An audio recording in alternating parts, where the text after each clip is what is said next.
I did have a dance poi studio in San Francisco, and they forced me to close it for the pandemic. So very different reality than your Florida.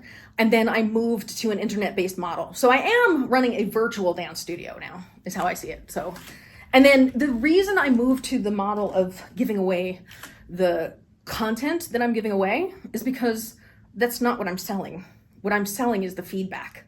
I'm not selling the how-to, but people don't know what I do. And so rather than paying for marketing, it was easier for me to develop a catalog that I can use with my clients, right? Because your learning time is dramatically decreased by not having to go through a lesson that you can view in the video with me. You can view it in the video, and then you can come into class at the point where you're stuck, and it's more efficient for you.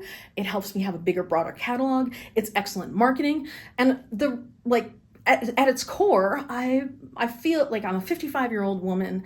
My legacy in life is going to be what I have done with my poi school, which nobody else in the world has actually done. And best as I can tell, even close. And it would be tragic if I died with this knowledge not being out there for people. So I wanted to really change people's lives and make it affordable for people who can't afford lessons too, So I'm passionate about it. I love it so much. I see your passion. You have the same sort of love for it that I do. So it's great.